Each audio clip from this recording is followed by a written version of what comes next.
Welcome everybody, and awesome that you're watching to episode 2 out of 6 for the highest potential youngsters in the FIFA 22 career mode. I'm your boy Vivala FIFA, and after watching the goalkeepers, I think you now joined the center back edition. Don't worry, by clicking the I button, the fullbacks, the center mids, the wingers and the strikers are one click away to watch it after this video. So sit back, watch all 6 of them, and then you are a football mastermind for the FIFA 22 career mode. Awesome that you're watching. Smash that like button in the face and subscribe for more. If you're ready to win every single game in FUT 22's Ultimate Team but you're out of coins and you want to get the players you always dream about, don't worry, head over to u7buy.com using my link in the description, and don't forget to use the code VIVA for an extra 5% discount. Starting the episode off with a dirty cheap player, MIDFIELDERS of Manchester City, and in this episode we go from cheap to very expensive, and every single budget between there will be focused on. So it depends on your team. Road to Glory, MIDFIELDERS is a great player.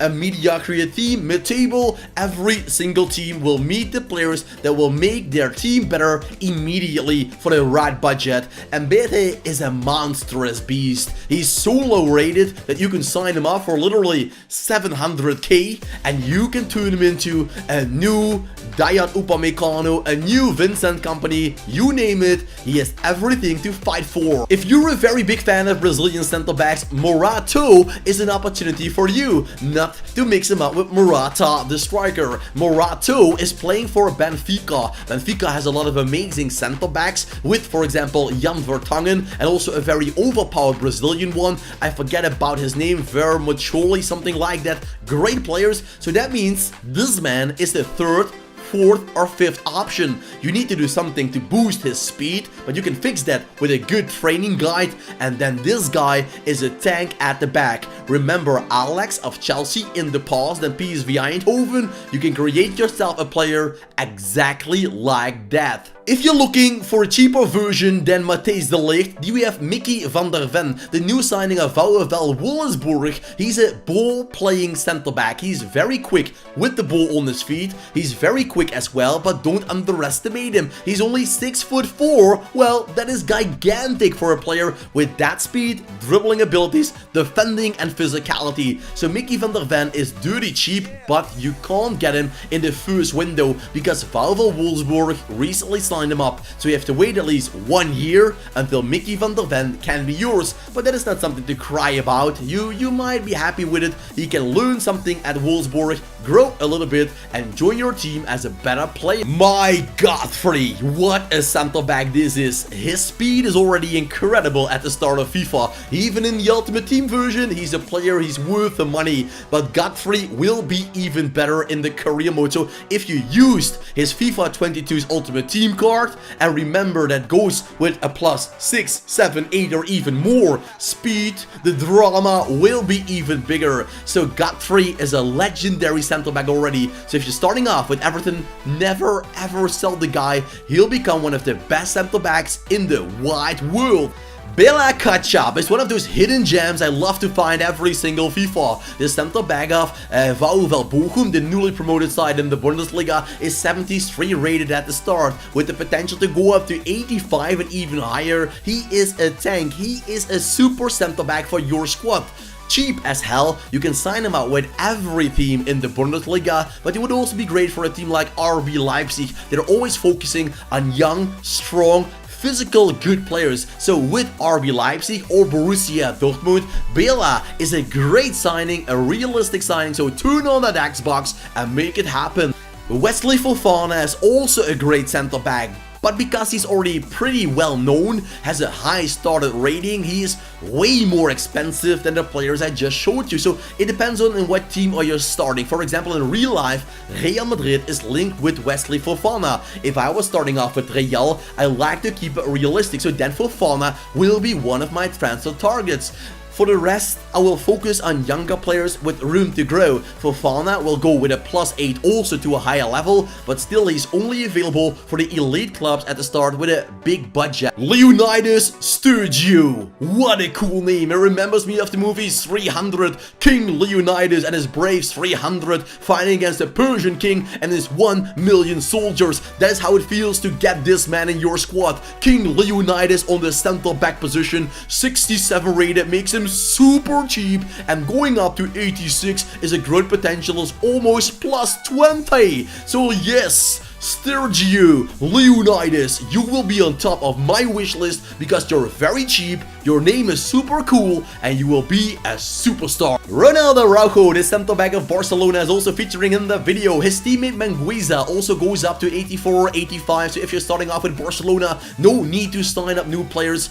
Get rid of Piqué, get rid of Lenglet, and give Mangueza plus Araujo the chance to feature on the center back position, and it is done. You have no money to spend, you have great center backs in your squad, and you can focus on developing youth academy players for the future because both guys are 21 and 22. So for the forthcoming 10 years, you're steady, you're good with Araujo and Mingueza. You just have to love Durian Timber, but this is a different kind of center back, and I will tell you why. He is only 5'10". He can easily play as a right back. That is pretty small for a center back, so in the air he will be quite vulnerable, but he's a different type of center back for teams like City, Ajax Amsterdam that love to play the build-up play, the tiki-taka with high pressure, with a lot of room between them and the goalkeeper. Then Durian Timber is a god. In and around the penalty box, parking the bus, he's quite vulnerable. So it depends on your playing style if this is a super signing or a weak one. So tell me, will you use him or not? Will you skip him because he's too tiny, not big enough, or will you get him either way? Tell it in the comment section. Gonzalo Inácio, hope to pronounce that name correctly, another great player of Sporting Club de Portugal. They have every single year in FIFA the best youngsters almost in every single position, and once again they are rocking it. 76 rated at the start. He was for me pretty unknown, but it seems EA knows him, or else you wouldn't give the guy a 76 rated card, I guess. And then looking out with a +10 to 86, forget about Pepe as a center back, forget about all those players like Jose Fonte. The Portuguese national team has their new leader at the back right here, right now. Inter Milan has Skriniar, Inter Milan has Stefan de Vrij, but they also have Bastoni, and that's the man for the future. He will be much better than de Vrij, much higher than Skriniar, but still this is the man that has some great potential. You have to play games, so I would recommend a 3 at the back for the Inter Milan fans to play de Vrij, to play Skriniar, to play Bastoni, to develop all their qualities. I don't really like Bastoni in comparison with all those other center backs in the episode because for me he is too slow. His agility feels too like driving a bus, but still, if you're looking for a great center back defensively in a playing style that can park the bus as well, Bastoni will do fine. Don't forget to smash a thumbs up if you loved the video and click the I button for all the other videos in this series. Goalkeepers, right backs, left backs, midfielders, wingers, strikers, it's all there. And then we have arrived at my #1 favorite, and that is Lacroix. There will be more to come in this video, but this is my personal favorite. In the FIFA 22 Ultimate Team version, he is a god. He is 79 rated, but he is 30, 40k at the start of FIFA. Why? Because his speed is unknown. 88 sprint speed acceleration at the start, and with a +8, +9, and +10 overall, we could see the first center back ever with 99 pace. Yes guys, I am not making it up. Are you going for Lacroix? Then you have to spend around 40 million pounds. That seems a lot of money, but for the best defender ever in a FIFA game, that is money not spent down the drain. That is money well invested. Will you get him? Yes or no? Drop it down below. From Burkina Faso, I can introduce you guys a beastly, monstrous center back that will eat you alive, and that is Top Sopa, the player of Bayer Leverkusen. Leverkusen is demanding almost 60 to 70 million pounds, but guys, earlier on in the video, I showed you cheaper solutions. So depending on your budget, starting off with Real Madrid, Top Sopa is fine. He will fit your budget. Starting off with Portsmouth, well, you should rather go to the first player in this episode. Don't worry, depending on whatever club you choose from, FIFA makes videos for everyone. Tapsoba is a fine and cool player, very quick and very strong. Just like Durian Timber, it depends on what playing style did you desire. Jules Koundé is 5'11".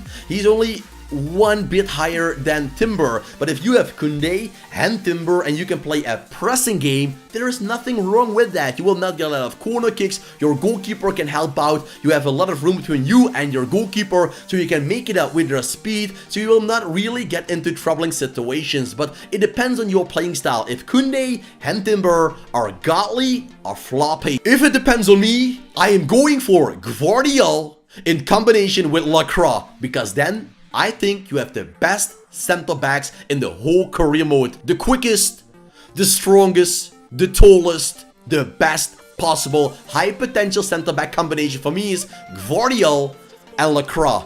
All of them have 90 plus speed, over 90 defending and physicality. It's easy peasy lemon squeezy. With Gvardiol and Lacroix, it feels like you're cheating the game. It is as it is. Those two got a super card in FIFA 22 to start off with, and that makes them just unrealistically good in the FIFA 22 career mode. I can't wait to sign. Is this an icon card or a starting card for Eder Militao? Because it is wonderful. Eder Militao, of course, plays with Real Madrid, so tough job.